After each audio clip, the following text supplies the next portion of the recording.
Hello, everyone. My name is Michelle Fox, and we're going to talk about how to do your first Facebook ad and give you just sort of the basic foundation of what you need to know to access more advanced strategies and have a more sophisticated understanding of how to make ads work for you. So, as I said, I'm Michelle Fox. This is a picture of me being silly with my husband and our supposedly 200-year-old oak tree in our backyard. I have been an indie author since 2012. I have been a six-figure author. I have never made less than five figures. I have been around forever. I'm what I call an authorsaurus. And I run the Wolf Pack, which is a reader community, and I also run a marketing cooperative, which helps authors make money. I've created projects that have hit bestseller lists. I've done all sorts of stuff. And the ads thing has been sort of my bugaboo, and I've really gotten serious about dealing with it, and I've had some really good success, and that's why I've started teaching.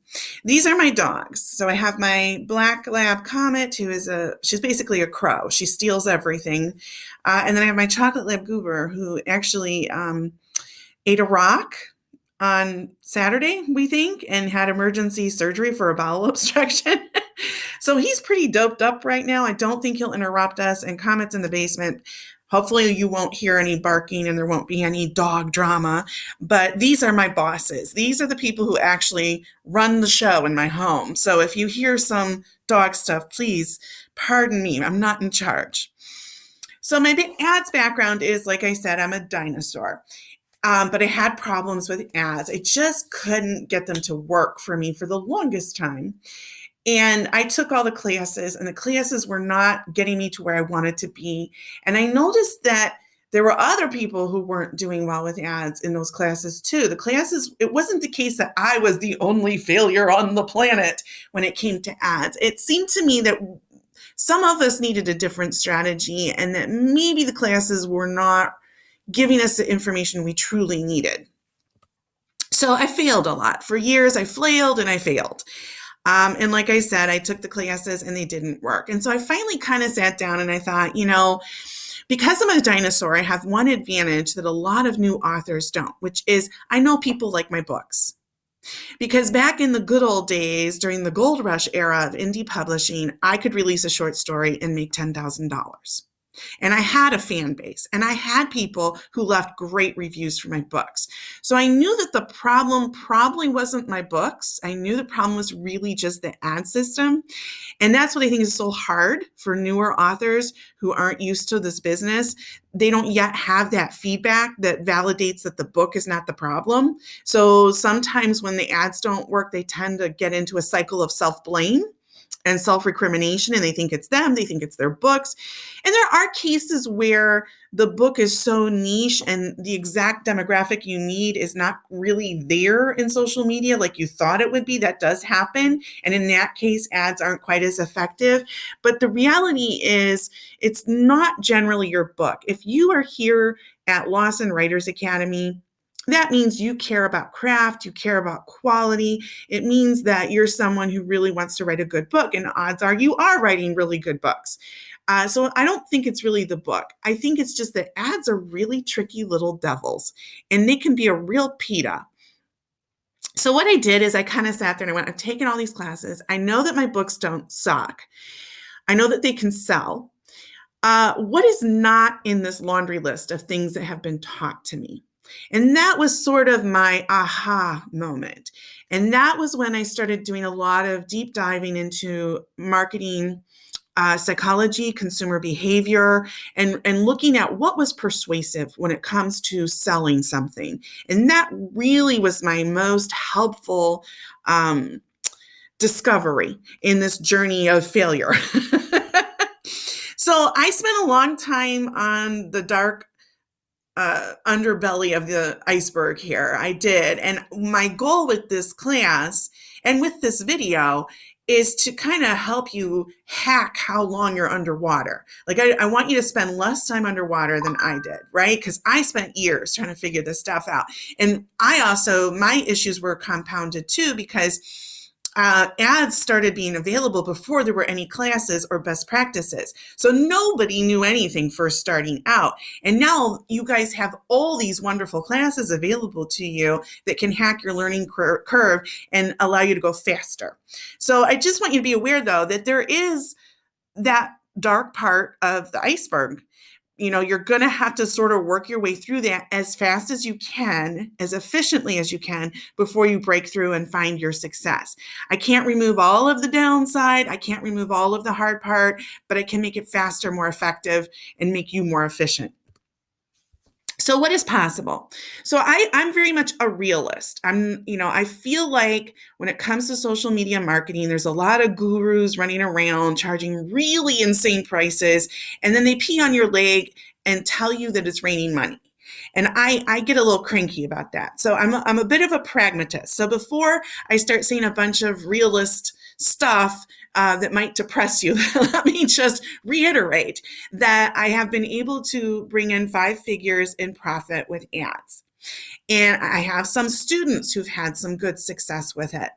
But so, as you watch the rest of this video, and maybe I get a little snarky or cranky about ads or some of the things that other people do, I just want you to keep in mind, it is possible to do very well with ads, but it's an art and it's a science. And you have to sort of master both ends of it to be successful. It's a bigger learning curve than I think most people expect it to be. So our mission today is to give you the technical side of running ads. How do you set up your account? How do you interface with it to create an ad? And some, pitfalls you want to avoid, and some FYIs and what to expect. So that when you come to the advanced class, you've got all of these basics down. And I just want to say, I think that the thing that's so difficult about learning digital marketing is that the learning curve involves a lot of failure.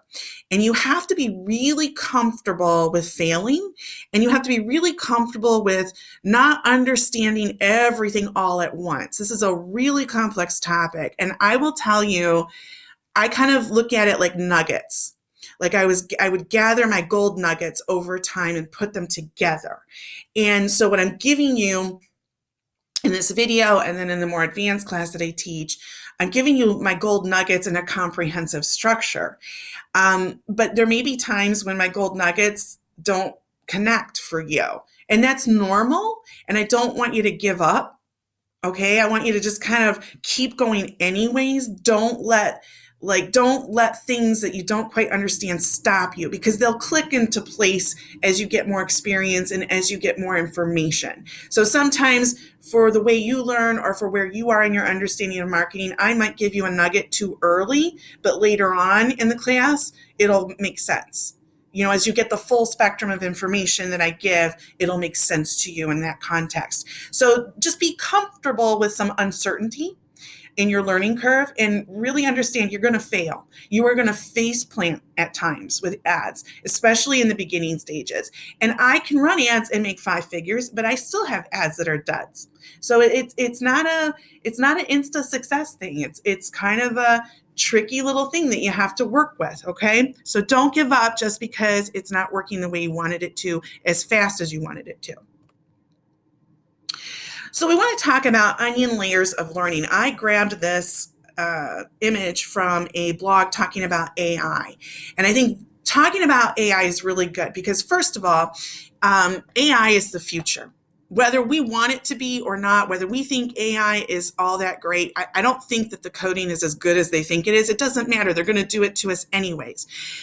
And if you think about the stock market, and how the stock market is primarily governed by algorithms now, that's going to eventually, I think, come to ads. I mean, Facebook is already trying to offer things that will automate the ads for you. It's not working super well, but AI is definitely coming to ads. So perhaps in the future, this video will be all you'll need to know. You won't need anything much more specialized beyond this. I don't know. But I do want to make the point that we are at the inner heart of the onion. We're just learning the technical piece. There's a whole other rainbow of layers of things that you have to learn to create compelling ads that sell books. It's not just one little 1 hour video, it's going to do it for you. And then just keep in mind, AI has no emotion.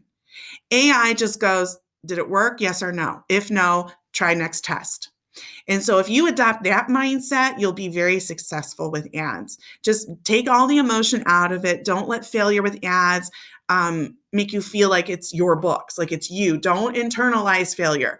It's just that you're dealing with a very complex system of data and different algorithms, and it's not so simple. Okay, so just be a machine when it comes to, oh, this didn't work. Okay, well, here's the next thing.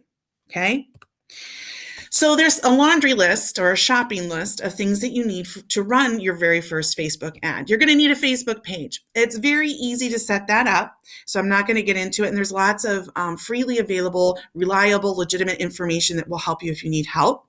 Facebook themselves, I think, has something called Facebook University or Facebook Business. They have a whole bunch of tutorials on how their system works, and some people find them to be really helpful. That's something to look up. The reason I don't really know the name is because it all came out after I started running ads, so I never used it. But it's there for you, so look it up. I'll dig up the name and I'll post it so you can find it. So you need a page. You're going to need images. You're going to want like 4 to 6 images, and the sizes that you're going to need are going to be 1080 by 1080 pixels to create a square image, which right now that's the trendy marketing image, is the square. Everyone wants a square. Or you can do a rectangle at 1200 by 628 pixels. I'll talk about where you can create these for free in a minute. On images, so 4 to 6 images. So traditionally, authors use their book covers. But if you write romance, if you have anything bloody, gory, sexy, with too much skin, if they're touching, the bots are basically Puritans. I call them Puritan bots. So when you submit an ad, Facebook scans all your text, all your links. They go to your landing page, scan that. They look at your images. Facebook's AI thinks that it can read images. It's not actually 100% accurate. And there's a lot of issues with the AI there. But I want you to be aware that your cover may get flagged. So if you're writing anything sexy or anything romancy, you may need to find something that's not your cover in order to market your book. And it can happen to be the case that they can go to the landing page, examine it, and decide they don't like the cover there either and refuse to run your ad, in which case, instead of linking to a retailer, which is really the best practice, is to link directly to a retailer, you would link to a landing page on your website where you can sort of control the images that are shown. Because sometimes it's not your book, sometimes it's the other books that Amazon puts on your page, and that can cause flags. It doesn't happen a lot, but it does happen more than it used to. So just be aware of that. You can make ad images for free on Canva. Very easy to use. It's a great program. BookBrush is a paid program, which is also really easy to use. It's specific to authors. It's fabulous. I love it. And then there's Photoshop for those of you who have those more advanced graphic design skills. All right. So you need a page, you need your images, you need your ad copy. Okay. You need the words that are going to sell your book. For Facebook, the format of the ads is you're going to need a short headline of between 6 to 8 words, and then you're going to need your longer ad copy that goes in the post section. So ads always have that headline, and then they always have that longer post area. So you want to plan ahead for that. What are you going to do for your headline that's going to grab people's attention? What are you going to do for your longer ad copy that's going to grab people's attention and make them want to read your book? And then you need a link. Like I said, the best practice is to link directly to the retailer, but you can link to your blog. but there's a point of diminishing returns. The harder you make consumers work, and I know it seems kind of silly because to me an extra click isn't that big of a deal, but the more you make people click to get to the checkout process, the fewer people who will complete it and buy. So you always want to go direct to the retailer as much as possible. You don't want to go to your website unless you're forced to or unless you're running some kind of test of something, okay? And you need to set up your account. So Facebook is going to want a payment method before you can run an ad. And it's pretty self-explanatory. You can Google it and find legitimate, reliable information that will help you with it if you have questions. It's just like any other checkout process online. You're going to link your account. I recommend to a credit card because there is fraud. Accounts do get hacked and they will spend thousands of dollars on ads before you even notice. So I recommend a credit card so that you can file fraud charges. And I also recommend that you do two-step verification on any Facebook account where you're going to be running ads. So that just protects you. And that two-step verification also makes you look more legitimate to Facebook, because part of what their algorithms and their AI is doing is they're evaluating you as a user and grading you, much like the Chinese government does to its citizens. So you are getting a grade for all of your activity. And when you set up the two-step verification, that gives you a little positive check mark, okay? So now that you have your items together and you've set up your payment method, although you may actually have to find the ads manager first before you can set up your payment method, let's talk about how you get there. Let me get a sip of water here. There's two places you can click. So first you have this white divot in the upper right of your profile. You can click that, you scroll down, and then you click on Manage Ads. And then you'll get this, what's the word I'm looking for? You'll get this interface that pops up. Since you haven't run any ads, you won't really see anything like this, but you'll get a create button of some kind. Look for that create button and click it. Or you can go to where it says create at the toolbar at the top of your newsfeed and scroll down and click on add. And then if you notice, this is the spot where you click to create a page. Oh, and I don't think I made it clear, but the reason why you need a page is that Facebook requires you to have a public identity, and your newsfeed profile is not considered public. The page is considered a public identity. So you're going to run all your ads as that page. So once you click create, the ads creation interface opens up. The toolbar for that, the breadcrumbs for it, are on the left-hand side of the screen, okay?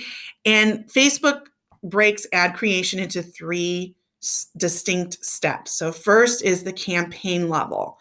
What kind of ad am I running? And then there's the ad set level. Who am I running it to? Where am I going to show it? How much am I going to spend?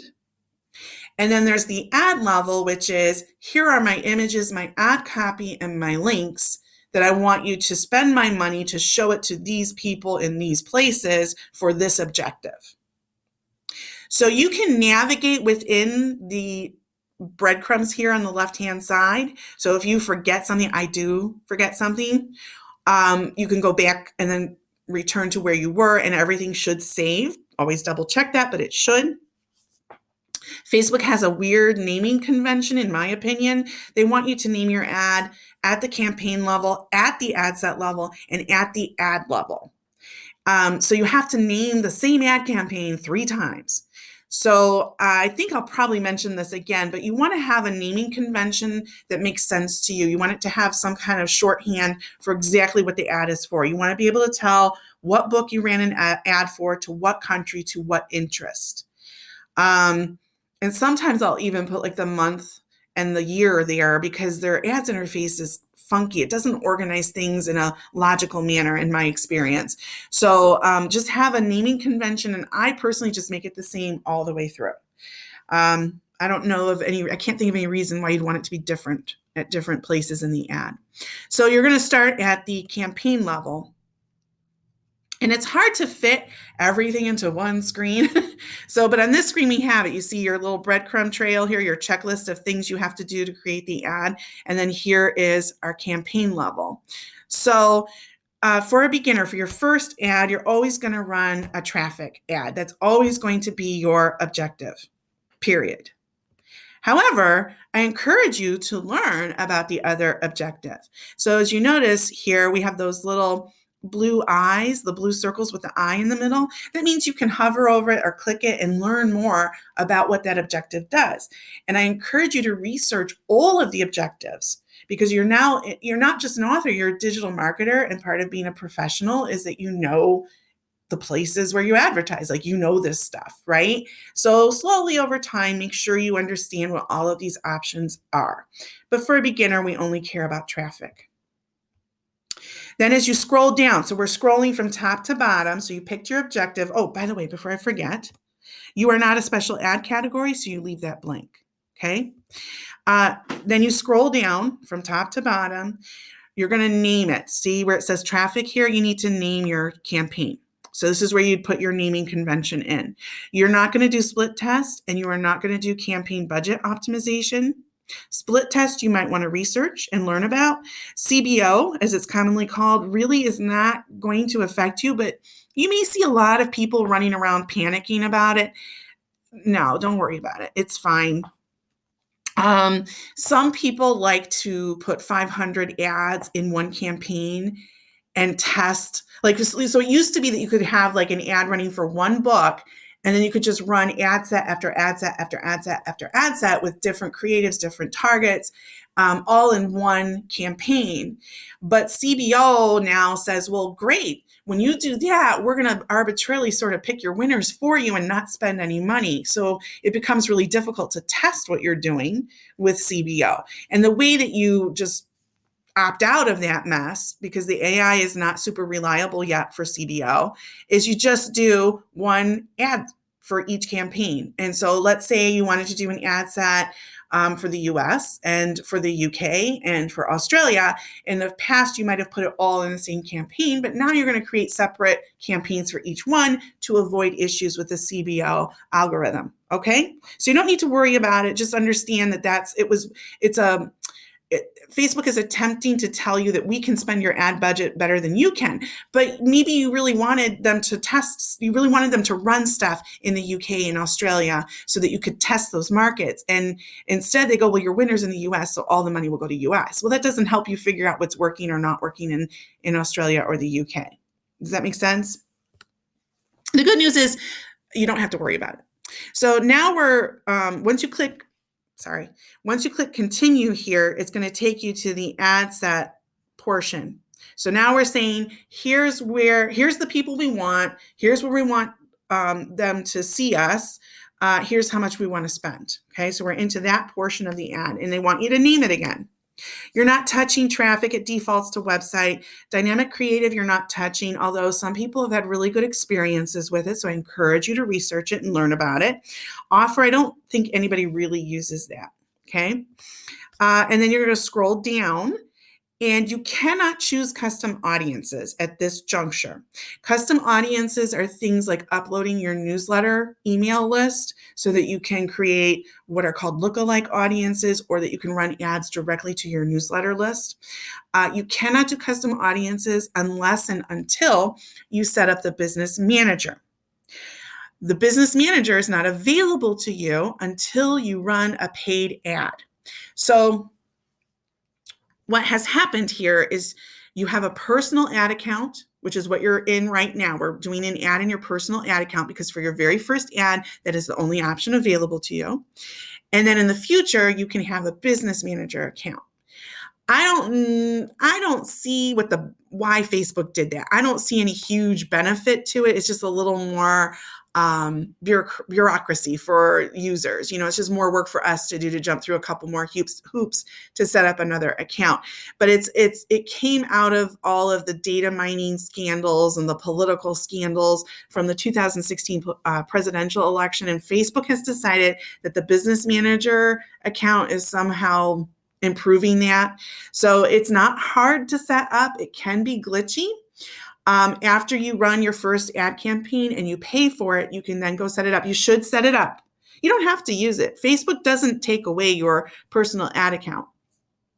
But you should set up the business manager because sometimes it takes a while to populate. And like I said, it can be a little funky. It's not hard, it's just funky. When you run ads, you start to realize how annoying glitches are. You do run into technical issues, and Facebook just doesn't have a very robust customer service system that addresses them in a timely manner. So just be aware of that. So there's, again, legitimate, free, reliable information online on how to set up your business manager. And again, you can't do it until you run an ad in your personal account and pay for it. So custom audiences is not even available to you. Again, they have the circle with the eye. You can read more about what custom audiences are. Your location. You're always going to advertise to one country in every ad set. Do not mix your countries. Facebook ad representatives, if you are ever so lucky to get a phone call with them, will tell you to do things like mix countries. Don't do that. It creates just a mess in the algorithm. I don't know why their ad reps would ever tell anyone to do that. You're going to select the age and the gender that best fits your reader demographic. We don't care about languages. More demographics is actually not even there anymore. Facebook constantly updates and changes the interface. So the odds are you may go into your interface and see something that I didn't have a screenshot of because it's new. And then you're going to scroll down and enter your interests. You are going to select one author or one book. One author or one book. Facebook ad reps will also tell you to put a bunch of them all in there all at once. A lot of the gurus teach that. It is not correct. You just want to do one author and one book. Not all authors and books available to you in the targeting interest, not all of them perform equally. And so part of your work in your first Facebook ads is to figure out what audiences are responsive to you. And you can't do that if you put 5 to 15 to 20. I've seen some that many. You can't sort out who's actually responding to you when they're all together. So one author, one book. You don't care about behaviors. You don't need to use connection type, but you are going to save the audience. Always save the audience. Remember, we're actually really dealing with very sophisticated algorithms. I actually call them pseudo AI. And we know that the future that is coming is going to rely heavily on AI. We also know that Facebook is grading our account. They evaluate what we're doing, how we interface, what we promote, what our ads do, and we get upgraded and downgraded based on how they evaluate us. So you save the audience because guess what? Facebook seems to sort of save some of the data of how your audience performed. So when you get an ad that runs really well and you save the audience, you can access it again in the future. And it seems like good results build on good results. Okay, I don't have any proof of that, but knowing what's going on with AI and how Facebook behaves so far, I feel pretty confident that there's some level of data retention to your benefit. Could be to your detriment if your ads are dumpster fires. And that's the hard part. And I think that that was why it took me so long to figure ads out, because I had a lot of dumpster fires initially, and I think that counted against me. So anyways, as you enter your country, your age, your gender, and your interest, it's going to populate this meter over here to tell you how big your audience is. The size of the audience is the eternal question of Facebook ads. How big should my audience be? I mean, you'll see a lot of ideas about this. Nothing is wrong or right. Basically, anything that makes you money is a great audience size, right? But if you want to have a rule of thumb, try to get to at least 50,000 people in your audience. If you can only get 10,000, then try it. See what happens. You know, it's not a big deal. It may work, it may not. I've had small audiences do really well, but audience size limits how long your ad will be profitable, because it doesn't take as much time to go to 100 people and tell them about my book as it does to go to 1 million people and tell them about my book. So small audiences can be profitable, but not necessarily for very long. So if you want to run an ad campaign really aggressively over a long period of time, you need a bigger audience. And in that case, I would recommend 6 figures up to 1 million if you can get there. Okay? I say okay a lot. I don't know why. So here's an example. I put Nora Roberts in as the interest. And you see there's 781,000 people there. I would not want to select the bibliography. I don't think that would work. But look, there's suggestions. They'll give you ideas. If you put in Nora Roberts, Facebook will be like, well, what about this list of stuff? Sometimes it's relevant, sometimes it's not, but it can be useful. So I put in Nora Roberts, and it actually, my audience decreased by a couple 100,000 there because I had the US selected up above. This estimated daily result thing has never been accurate. Don't worry about it. Now, Facebook has and or operators, and it has an exclusion capability. So the example I give is, let's say you're writing something that Harry Potter fans really, really, really love. And you've been running an ad for a very long time to Harry Potter readers, and you've been making money, but all good ads come to an end sooner or later. You know, you're aiming for later, but they still come to an end.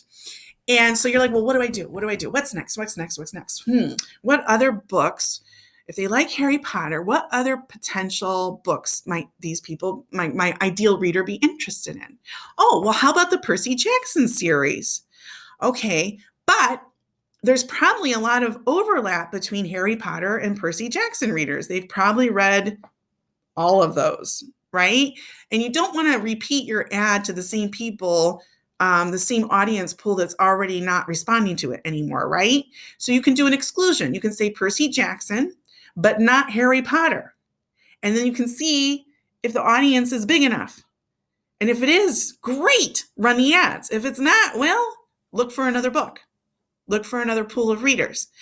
But for a beginner, you're not messing with any of that. Please don't.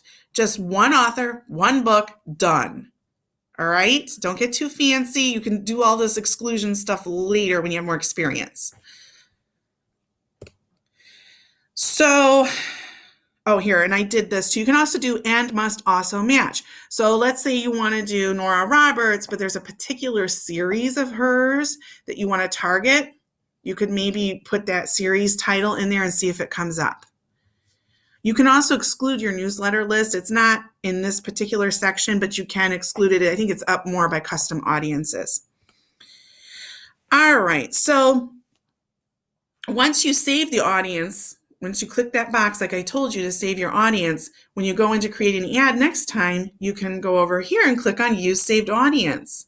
So make sure you name your audience something descriptive, like Harry Potter readers, January 2020. Okay? And that way you know what your target was for that audience, and you're like, oh, that's the good one, you know? Oh, you can exclude people who like your page.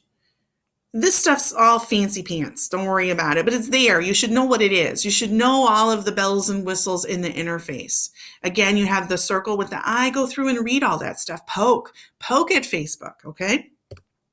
Now you want to edit your placements. So what did we say? Traffic must always be one country. Your interest must always be one author or one book. And your placements need to be controlled too. You are never going to tell Facebook to do automatic placements. Don't do that. Their AI is not as sophisticated as they think it is. So, you know, the ads that you run on Facebook visually are typically totally inappropriate for Instagram. Instagram is a totally different market demographic with totally different behavior. It is not a one-for-one.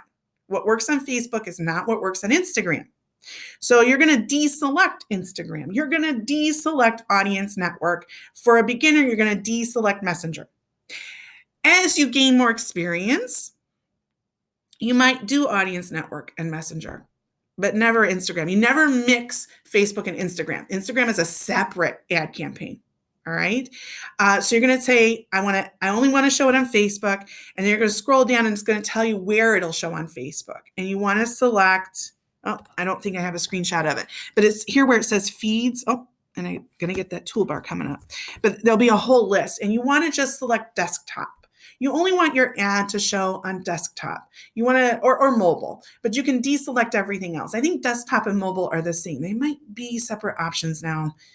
I can't remember. Again, they change a lot of stuff all the time, but make sure it's desktop and or just mobile. You don't want the right-hand column. You don't want videos. You don't want instant articles. You don't want any of that stuff. Just desktop, mobile, okay?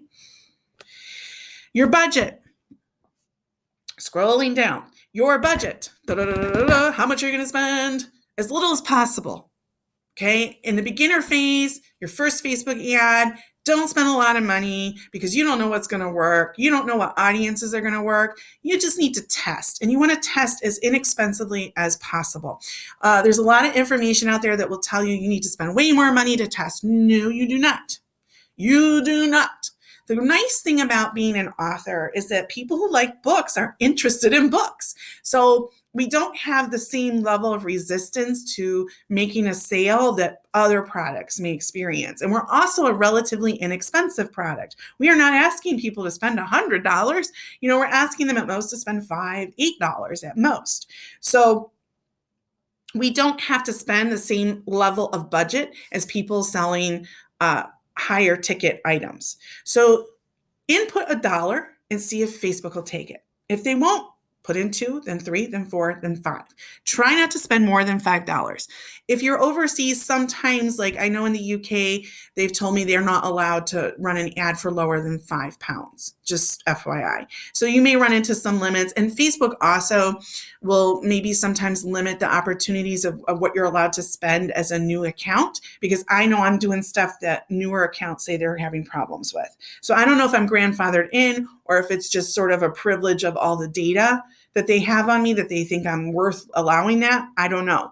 But spend as little as possible and just play. You're just playing at this point. Don't expect to get rich. Don't expect to sell a lot of books. We're just trying things out to see if what works. Does this work? If not, let me try something else. Does that work? If not, let me try something else. Okay, that's what we're doing with our first Facebook ads. You're not going to touch anything else here. The defaults, the check marks I have here are the defaults. Run your set continuously starting today. You're going to manually turn it off. You're going to be babysitting your metrics, your ad performance. So you're not going to just set it and forget it. You're going to be looking at it several times a week. And you will turn it off when it proves to be a total dud. You're not going to touch delivery. You're not going to touch advanced options. You're just going to set your budget, scroll down, and hit continue. Now this is where we do the ad set. So this is here's the picture, here's my link, here's my ad copy. This is where you pick your identity. It's going to be your page. You're never doing anything with Instagram. Remember, Instagram is a separate stream. That should be its own ad. You have a lot of options with creating ads. You might be able to use an existing post on your page. I have never clicked that. Maybe I should someday. What I like to do is you're given a lot of options. Let me see if I can I have a screenshot with it. So here's the options. You can do a carousel, single image, single video, slideshow, or canvas. Hang on, I need a sip of water.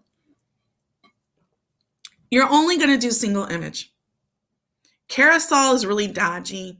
Video is like a different skill set. Slideshow is not for you. Canvas is not for you. If you ever talk to a Facebook ad, they're gonna do they're going to sell you some swampland in Florida telling you to do a carousel or telling you to do a video. Don't listen to them. They don't know books. Our industry is different. And that's the thing that you want to make sure you understand is that all of this stuff we're doing, digital marketing, none of it is designed for artists. None of it is designed for authors. So we have to hack the system to make it work for us. So a lot of the mainstream advice out there, a lot of the things that an ad rep will tell you might work really well if you're selling jewelry, for example, but it's not what works for books. And it's a real key distinction you need to kind of understand. What sells books is totally different from what Facebook thinks works. Okay? So you're only going to do a single image and you're going to upload your images. You're going to have 4 to 6, remember? Once your images are uploaded, apparently I have an extra screenshot of that. And I grabbed this off the internet, Copy Hackers. They have an interesting website. I don't know how helpful you'll find it, but go visit them because I grabbed the screenshot from them. How's that? You might find some interesting ideas there or not. But I grabbed this because I thought it was just a great image. And sometimes I feel like my screen caps, my screenshots are kind of blurry when I do my presentation. So I get nervous about people not being able to read stuff. But this is great. So you have your headline, which is the red arrow. You have your main body of text, which is your text. The call to action button, you don't need to use it. If you click on it, it'll give you a drop-down menu and you can turn off the button. It's up to you. Back in the olden days, it did sort of seem to improve conversions. It does sort of help users identify exactly what your ad is getting them to do, which can work for you or against you. It just depends. I don't worry too much about newsfeed link description. You are going to input your link. Do not use Bitly, as they have here. Do not use smart links and smart URLs. Occasionally, Facebook has an absolute hissy fit about those. And part of your goal with these first Facebook ads is to prove to Facebook that you are good to work with, that you are a good business partner. So if your very first ad is causing them to throw off a bunch of flags, that's not good for your account grade. All right. So just keep your nose clean. You can experiment with more shady stuff later, stuff they don't like later. You can see what you can get away with later. But first, make a sincere effort to prove your bona fides to Facebook so that the algorithm views you as a reliable business partner. You don't want to get a lot of flags because that can trigger an account review. Okay. So once you input all of this, this is new, and I don't know if it's still there, but it may not be there when you go to look for it. But this is where you're going to look at what the ad looks like on all the placements. And you're going to click on the desktop newsfeed and the mobile newsfeed, and you're going to scroll back up to your pictures, click on each individual picture, come back down and see how it looks. Sometimes pictures get cropped in funky ways. Sometimes your text gets cropped in funky ways. And so you want to preview every image with all of your ad copy. And so you do that by, again, scrolling up, click the picture, come back down. Scroll back up, click the next picture, come back down. All right. And then if you scroll down after that section, you have the tracking section, which is where you can activate a pixel. You're not going to use that. You're not going to use that for a beginner. You're never going to use that when you're linking directly to the retailer because it's not possible to install a pixel on the retailer site. So you don't have to worry about it. And the good news is I don't really rely on the pixel, and I made a lot of money last year running ads. So that's good news because the pixel's intricate and complex. Some authors really like it and really find it useful, but it's not required to make money. Okay, so that's good news for you. It makes your learning curve to profit a little shorter and less intense. And this is a visual of the campaign structure. You have your objective level, you have here's how much to spend, here's who to show it to, here's where to put it, and then you have here's my image, my ad copy, and my link. And this is this is the identity that I'm going to attach to my ad. So your ad's up and running. And you're going to want to visit your ads interface to evaluate its performance. So this is kind of what the ads interface looks like. This is not my screenshot. I have some of mine later, but I grabbed this one off the internet. And you see that on the left, they have a naming convention, right? This blue toggle, this turns your ads off. This tells you if your ad is on. This tells you how much you're spending. This tells you what you're reaching. Now you can customize these columns to show different metrics. So he's got results, reach, impressions, and cost. I think for me, I like reach, impressions, clicks, and cost to show. So you can customize that. I'll kind of show you where that is in a second. So if you look at the tabs up here, here's the account overview. Then here's all your campaigns. Here's all the ad sets, and here's all the ads. To access the ads, what the actual images are, you can go to this, tab here, click on it, or you can just click over here on the campaign name, which is a hyperlink, and it'll take you through the tabs so that you can see what's going on.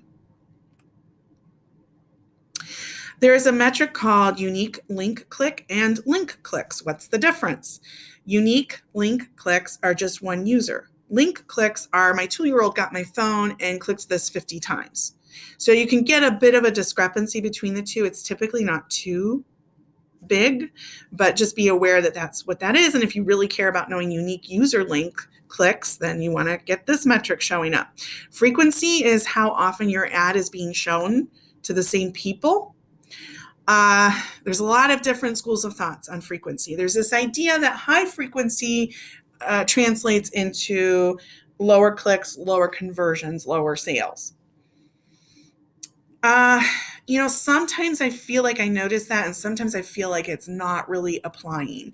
But you do watch frequency because as it climbs up to 2 and 3, you might want to really start keeping a really close eye on how your ad is performing. Because if you have one that's profitable, the conventional wisdom is that as that frequency goes up, your profitability is going to start to decline because the same people are seeing the ad over and over again and they already didn't buy it.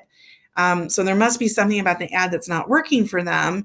And so by the time they're seeing it a third and a fourth time, you're in danger of being hidden or reported or getting some nasty comments on your ad. So you might want to start thinking about turning it off as it decays, right? You're going to have quality metrics. So in the old days, they used to have a relevancy score from like 1 to 10. And now they have this 3-column thing, which is a quality ranking, an engagement rate ranking, and a conversion rate ranking. This is my screenshot from my ads. And what I will tell you is make sure you understand how Facebook is defining this, because you can have like 2 of these be above average and then 1 be below average. You can have them all be crappy and yet have a profitable ad. So there's a disconnect between what Facebook thinks is relevant for your ad and what is actually happening for your ad. So you don't want to live and die by these, but you want to know what they are, how they work, how Facebook is grading your ad, like what are the elements they're actually looking at so that you understand what they're trying to tell you. And here's where you can customize your columns. I need a sip of water, excuse me. All right, so let's talk about ad babysitting. You have to babysit your ads. What does that involve? And I just want to warn you, my chocolate lab who had surgery has moved and he's sitting right here next to me. I don't know if he's going to make any noise or not. And my tween is having lunch. So we'll see how much background noise we get. Hopefully not a lot, but if you hear any barking, it's my baby who's doped up on pain meds and doesn't know which end is up anymore. So your ads are running. You've got your first ads up and going. What do you do? How do you know like if anything is happening, right? So you want to monitor your ads daily to start. When you're a beginner, you should be checking a lot. Facebook has a learning algorithm, an ad learning algorithm that takes 5 days. And what this means is that Facebook's going to sort of test your ad for you in a way. They're going to try and find the best audience for you that they can. They want you to have a good experience. They do want you to make money because they know if you don't, you might not run any more ads. So over the first 5 days the ad is running, Facebook's just trialing and erroring with your ad. And that means that if your ad is awful and everything's just, nobody's clicking, there's a lot of reach, nobody's clicking, you're getting maybe some nasty comments in your ad, or you're not making any book sales and your cost per click is very, very high and it's just awful. Don't panic because the algorithm is actually sophisticated enough that it can turn things around by day 5. That's the odds of that are only 50-50 though. So since this is your very first Facebook ad, you don't have a lot of experience, give it the full 5 days. If your ad starts running and it's amazing from the beginning, typically it will stay that way. I mean, your odds are probably 90% that ad is going to keep on trucking. It might peter out and die fairly quickly. There are reasons for that. It depends on, some of the logistics and some of the audience stuff that you do and the targeting that you do and your budget. So there's some variability in how long your ad will go well. But we talk about that stuff more in the advanced class.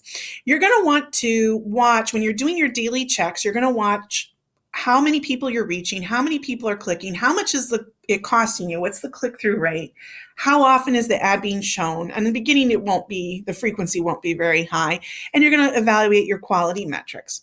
Facebook does provide some charts for you. If you hover over the campaign name in the campaign tab, you'll see this view charts pop up. This is also where you can go in to edit, which, by the way, don't touch your ads. Don't ever touch your ads. When you're baking a cake, do you open up the oven and stick your fingers inside the batter while it's baking and expect to get a great cake in the end? No, you don't. The algorithm resets every time you touch your ad.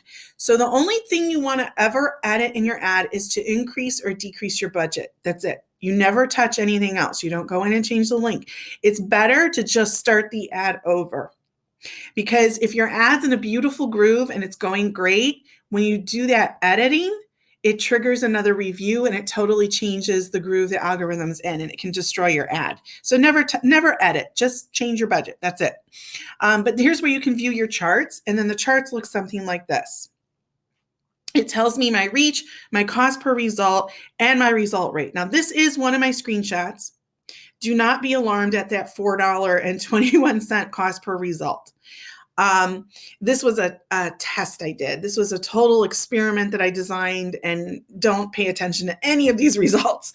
The metrics are not relevant to what you're going to experience at all. This was just the most recent example of stuff I've been playing with in the Ads Manager. And my result rate is great, 55%, but the cost is terrible. The overall performance of this experiment, I mean, it was okay. I didn't lose really any money. I think I broke even on it, which is not bad. Breaking even when you're testing stuff and you're just learning or you're trying something new with ads, breaking even is perfectly acceptable. But this was a test I ran based on the B2B, the business to business world advice on how to run ads. And as you can see, this is not something I would say is terribly applicable to authors. And I shared the results of these experiments in the Facebook group that I run for my students. So after you finish the advanced class, you're able to join the Facebook group, and I'll continue to share stuff that I experience on Facebook and what I learn. So this one was a dumpster fire. But this is what your chart will look like, and it'll show you your results over time as well. So you're watching daily to begin with. You're watching your reach, your clicks, your cost, your frequency, your quality metrics. You're looking at the little chart I showed you. And at the end of, let me turn this off here. At the end of the 5 days, when the algorithm is done learning, and it'll actually say, I believe it's under the campaign name, it'll say ad learning complete. Then you kind of want to go in and look at your images, because not all images perform the same. That's why you use 4 to 6 images, because you don't always know what image is going to give you the best result. So you're going to evaluate all of the images, and you do that by wanting to click on the ad set, or not, what is it I'm trying to say, at that far right tab on the ads, so that you can see the actual images. They'll pop up. And you're going to look at which one has the highest reach, which one has the best click-through, which one is the least expensive, which one is the most expensive. If better reach is more expensive, sometimes that's the one you want to keep going, even though it might be costing you a little bit more. But you're going to always have losers. Not all of your images are going to be out of the gate Oscar award-winning ad images, okay? So you're going to use the toggle here, and you're going to turn off the ones that are too expensive, are not producing the clicks you want, or are not getting the reach that you want. And then you turn those off, and you isolate it down to 2, maybe 3 of your top performers. You give it a couple more days, come back in and see if you've got a different winner, and turn off, I would say try and get it down to 2 images. I like to just have 2 images, and then occasionally over time I'll get it down to 1. And so that way it concentrates the ad budget a little bit. Okay, so you start with 4 to 6. You whittle that down to 2 to 3, and perhaps, depending upon what your data tells you to do, you whittle it down to 1. That might take you a couple weeks to do. So once your ad is pretty much set and you've got your winning image and you're happy with what's happening with it, you're just going to check it 2 to 3 times a week. Okay? 1 to 2 times a week. 2 to 3. Oh, look, I have a typo. I'm missing the T on times. Oh, well. And that's pretty much how you babysit your ads. Part of what you're doing is that you're building your experiential knowledge base, because what's going to allow you to identify when you have decent ads is not just your profit, but also your experience with running ads that don't work.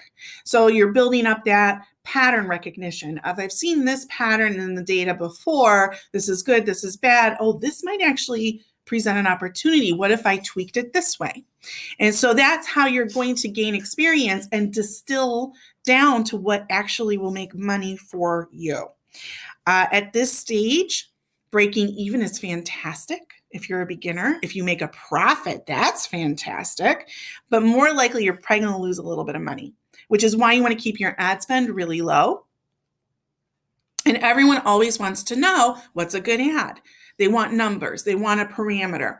We talk about that more in the advanced class, but the upshot is, and I say this in the advanced class, even though I give some parameters and some numbers and things like that as guidelines, the upshot is if you're selling books and you're making more money than you've spent, that is a good ad.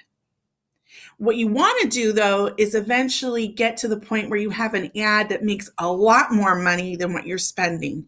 Those are the ads that are the holy grail. That's really what you're working for, because making a little bit of money, a little bit of profit is going to be hard for you to spend more money on ads. You want to get a bigger gap between what you're spending versus what's coming in as a result, because then you can wheel and deal and make some real money. So you're looking for the biggest spread you can get. Like, I'm spending $5 and I'm getting 20 back. That would be fabulous. But really, success is any profit that you make. And as a beginner, if you just break even, that's fabulous too. Celebrate that. There are a lot of people who start out with ads and they never make a dime. So if you're breaking even, you've got something cooking for you. You know, your image might be okay, your ad copy might be okay, your targeting might be okay. You might need to tweak some of that to get it to be better, but you're really close to profitability. So don't give up.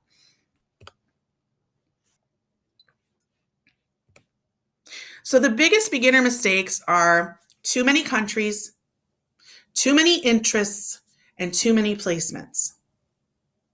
So one country, one author, or one book, and you only want to be in the desktop and mobile news feeds. That's the only place you want to show for your first ads. What can you expect from your first ads? You're going to probably see a high cost per click. CPC is cost per click.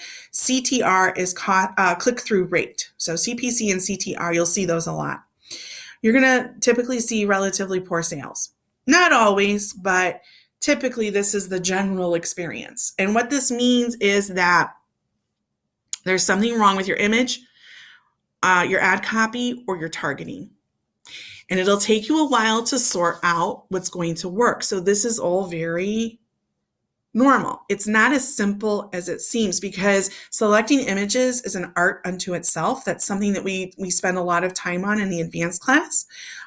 Your ad copy is an art, and it's something that we talk a lot about in the advanced class to give you some ideas of how you can style your ads to make them compelling and appealing to people so that they want to read your book. It really takes time to sort out what interests work with what creatives. It's just, you have to just sit there and try different combinations of things. It's like a very big Rubik's Cube, right? So again, it's all normal. Don't let this stop you. Pretend you're an algorithm or that you're AI and just set up the next experiment and keep going. Training will help. You should look at the advanced ads class if this is something that you really want to get into. All right. Google. So what's next? The beginner level information for ads is just widely available. I mean, Facebook has their own training system for the beginner level. There's tons of articles out there. Read.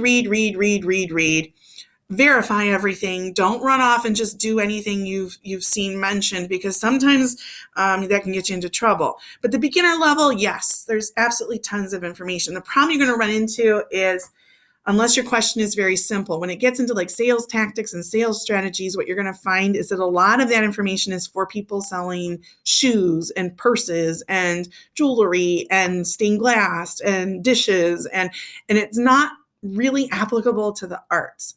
And so you have to kind of sit there and really figure out, how do I translate this? And that's a lot of mental work. It takes some time to figure out how to flip the information and make it work for you. Use failure as a tool. Do not give up. Remember, you're in an onion, and you may get through 3 layers, and then something radical will change, and you have to go back 2 layers. whether the changes in Facebook, whether the changes in your books or on Amazon.